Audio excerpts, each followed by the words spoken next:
Good study habits, कुछ ऐसी आदत जो स्टूडेंट्स को अडॉप्ट करनी चाहिए ताकि उनकी पढ़ाई का जो ऑब्जेक्टिव है, जो एम है, उसका जो आउटपुट है वो उनके कंट्रोल में हो। ये जो मैं आपको टिप्स बताऊंगा ये होंगी आपके लिए मोटिवेशन होता है कि किसी गेट स्टार्टेड, यानी किसी काम के स्टार्ट करने को उसके लिए मोटिवेशन होती है। और जब हम उसको बार बार रिपीट करते हैं, उस पर एक्शन करते हैं, तो उसको हम कहते हैं आदत। तो ये कुछ आदत हैं जो मैं आपसे शेयर करूंगा, और ये आदत ऐसी होंगी कि जिनको यूज करके आप अपनी गुड स्टडी हैबिट्स अडॉप्ट कर सकते हैं। और अगर आपको लगता है कि कुछ ऐसी आदत हैं आपके अंदर जो बैड स्टडी हैबिट्स हैं, तो आप उन आदत को छोड़ सकते हैं, उनकी जगह ये रिप्लेसमेंट ले सकते होते हैं। और आज बात होगी इसी पे। मैं हूं professor Mumtaz Ali from university of Chakwal. तो आइए जानते हैं कि गुड स्टडी हैबिट्स क्या क्या होती हैं और कौन सी होती हैं और उनकी जरूरत क्या होती है। ये जो स्टडी हैबिट्स हैं इनको आप ध्यान में रखना है कि आपने अपनी, मैं बताऊंगा टिप्स, लेकिन उन टिप्स को आपने अपनी अंदर की जो एक नेचर है, आपके अंदर नेचर है, आपकी जो फिजियोलॉजी है, आपकी बॉडी है, आपकी सोच है, उसके मुताबिक इनको अडॉप्ट करना है। इनको ऐसे ही एज इट इज आपने एक्सेप्ट नहीं करना होता, इनको बिट्स में एक्सेप्ट करना होता है। कुछ अभी करेंगे, कुछ बाद में करेंगे, कुछ फिर आप जो है कुछ हो सकता है इनमें से आप छोड़ भी सकते हैं, लेकिन इनको साथ साथ आपने चलाना होता है, फिर आपकी ये आदत बन जाती है। तो सबसे पहली आदत जो है वो कहते हैं कि अडॉप्टिंग राइट माइंडसेट। आपका पढ़ाई की तरफ अप्रोच क्या है, आपका एटीट्यूड क्या है, आपका बिहेवियर क्या है उसकी तरफ, आप उसको लेते कैसे हैं, आपका ऑब्जेक्टिव क्या है, आपका जो आउटकम उससे क्या है, आप पढ़ाई का अपनी जिंदगी में स्पेस कितनी देते हैं, प्लेस कितनी देते हैं। तो इससे क्या होगा कि आपका जो माइंडसेट सेट होगा तो आपकी जो आउटकम है वो आपके कंट्रोल में हो जाता है। फिर दूसरी गुड हैबिट के find a good place to study. आप स्पेस की एनर्जी होती है, प्लेस की भी एनर्जी होती है।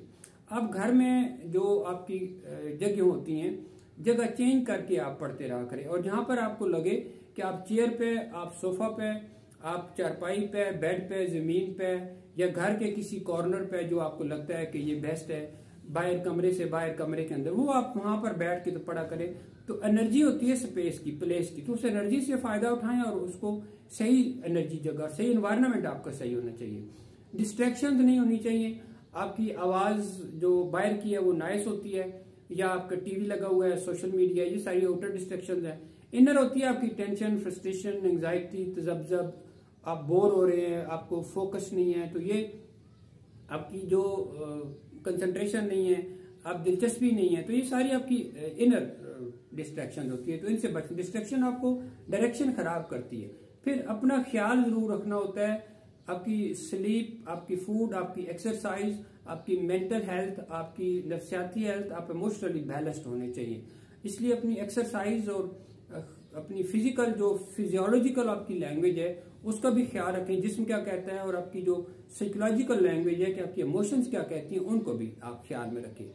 फिर पढ़ते हुए अगली गुड आदत जिसको आप गुड हैबिट कहते हैं वो ये है कि टेक ब्रेक्स। आपने ना पढ़ने के दौरान ब्रेक्स लेनी होती हैं, और कभी भी 1 घंटे से ज्यादा लगातार ना पढ़ा करें, क्योंकि माइंड को भी कुछ चीजें डिमांड होती हैं, माइंड की भी कुछ एक खास कैपेसिटी होती है।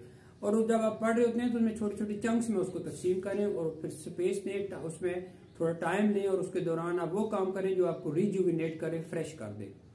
फिर रटा लगाने के लिए नहीं पढ़ना, आपने अंडरस्टैंड करने के लिए पढ़ना होता है, क्योंकि क्रैमिंग और जो याद करने के लिए आप पढ़ते हैं तो आपका आउटकम 0 हो जाता है। जो पढ़ा हुआ है उसको सिंप्लीफाई करें अपने वर्ड्स में, उसको आप जब चेंज करते हैं तो आपके लिए समझना सबसे ज्यादा आसान हो जाता है। क्लास टाइम पे लेनी होती है, क्लास कभी मिस नहीं करें, कभी भी never ever miss the class. और उसके अंदर जो नोट्स होते हैं, पेन आपके हाथ में होना चाहिए, आप उसको नोट्स लेने चाहिए। शेड्यूल जो होता है वो आपने सेट करना होता है, मतलब ये है कि आपने टाइम सेट करना है। अब उसके लिए कोई पक्का असूल नहीं है। अगर आपको लगे कि आप सुबह से ही पढ़ सकते हैं तो सुबह पढ़ें, दिन में, रात में, लेट नाइट, किसी भी टाइम, जो टाइम आपकी नेचर कहती है कि आपके लिए सही है, आप सिर्फ उस टाइम पे पढ़ें। और फिर ये आपका जो लर्निंग स्टाइल, कि आपको कैसे, कौन सा लर्निंग का स्टाइल है जो आपके लिए बेस्ट है, जिसमें आप सबसे ज्यादा लर्न कर सकते हैं, तो वो आप जान सकते हैं अपनी पढ़ाई की इंटरेस्ट से, अपने फोकस से, अपनी जो कंसिस्टेंसी है उससे, और अपने आउटकम से। तो फिर आप, और टेक्नोलॉजी का जो होता है ना, वो टेक्नोलॉजी की मदद से पढ़ें, जरूर पढ़ें, लेकिन टेक्नोलॉजी का कम से कम इस्तेमाल करें। कोशिश ये करें कि बुक से पढ़ें, क्योंकि टेक्नोलॉजी से आप जब पढ़ते हैं तो उसमें वो फीलिंग्स नहीं आती। और टीचर से पूछना ये बेस्ट आदत है, आपकी सबसे अच्छी खूबी है कि आप टीचर से पूछिए, उसके जाके कहें कि जो आपको चीजें समझ नहीं आ रही कम से कम हफ्ते में एक बार तो एक बात उनसे जरूर पूछिए। फिर बिकम ए टीचर, अपना एक टीचर बने, जो चीज पढ़ी है उसको अपने आप को पढ़ाएं। जब आप अपने आप को पढ़ाते हैं तो आपको दी बेस्ट वे में तैयार हो जाती है। स्टडी हैबिट के लिए बेहतरीन नोट्स होना बहुत जरूरी होता है, अपने बनाएं। फिर कभी कभी याद रखिएगा आपको पढ़ने को बहुत ही मन चाह रहा होता है, तो जब कभी पढ़ने का मन करे तो तब जरूर पढ़े, ये एक बहुत अच्छी आदत है। फिर सोशल मीडिया के साथ पढ़ना, सोशल मीडिया आजकल की एक जरूरत है, उसके साथ आप बैठ के पढ़ें। अगर आपको लगता है कि आप टीवी लगाओ तो सही पढ़ सकते हैं तो बैठ के पढ़ें। अगर आपको लगता है कि सेल को यूज करके आप पढ़ सकते हैं तो उससे पढ़ें। अगर आपको लगे कि म्यूजिक सुनते हुए आप सही पढ़ सकते हैं तो आप वैसे पढ़ें। लेकिन अगर आपको लगता है कि ये सारी चीजें इस्तेमाल करते हुए आपको डिस्ट्रैक्शन होती है तो फिर इससे आपने अवॉइड करना होता है। आपने अपनी स्टडी को प्रैक्टिस करना होता है। प्रैक्टिस सबसे अहम चीज होती है, और प्रैक्टिस का मतलब ये होता है कि आप अपनी जो ये भी एक आदत है कि आप अपनी बुक्स को बार बार नहीं पढ़ें, अपने नोट्स बार बार पढ़ा करें, ये गुड हैबिट होती है पढ़ने के लिए। फिर स्टडी स्मार्टर, आपने मतलब ये है कि आपने जो खास है वो पढ़ना होता है, जो बहुत है वो पढ़ना है, उनको अंडरलाइन करना होता है, उनको अलग से नोट्स बनाने होते हैं, उनको अपने टीचर से पूछना होता है। फिर जो पॉइंट्स आपने बनाए होते हैं बुलेट्स की सूरत में, आपने इसको कहते हैं स्टडी स्मार्टर, ये होता है। फिर ऑर्गेनाइज करें खुद को, आपका उठना बैठना सोना जागना पढ़ना किताबें लेना नोट्स बनाना क्लास में जाना सब कुछ ऑर्गेनाइज होना चाहिए, ये एक गुड स्टडी हैबिट है। फिर फोकस अटेंशन कंसंट्रेशन इंटरेस्ट, जो इसको आप कहते हैं कि आपकी इरिटेट ना होना, आपकी अपनी दिलचस्पी को मेंटेन करना, ये आदत आपके अंदर होनी चाहिए, ये बेस्ट स्टडी हैबिट्स हैं। फिर जो रिफ्लेक्टिंग स्टडी किया करें कि अगर आप नहीं सही पढ़ पा रहे, आपका पढ़ने में मन नहीं लगता, तो बैठ के बाद में सोचें जरूर कि आखिर क्या वजह है कि मेरा पढ़ने में दिल नहीं लग रहा। स्टडी एवरी डे, रोज पढ़ा करें, ये एक आदत बना लें अपनी कि रोज पढ़ने की, रोज कुछ नया सुनने की, कुछ नया लर्न करने की, कुछ अच्छा करने की। अपनी आदत ऐसे ही बनती है कि और आगे बढ़ने की। तो स्टडी एवरी डे, मल्टीटास्किंग नहीं करनी। पढ़ते हुए जब आप पढ़ रहे होते हैं तो एक टाइम पे एक ही चीज पढ़ें, एक ही पॉइंट पे कंसंट्रेट करें। ज्यादा काम कर रहे होते हैं तो फिर आपकी पढ़ी ये एक ना नेगेटिव बैड हैबिट होती है स्टडी की। तो गुड हैबिट होती है कि मल्टीटास्किंग आपने नहीं करनी होती।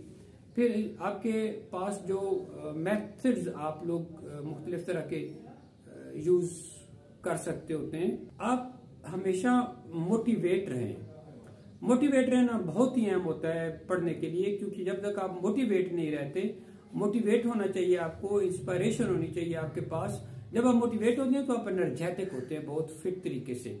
और आप पढ़ने के लिए जो आप मेथड यूज करते होते हैं, अमूमन होता है एक मेथड इसको कहते हैं SQ3R मेथड।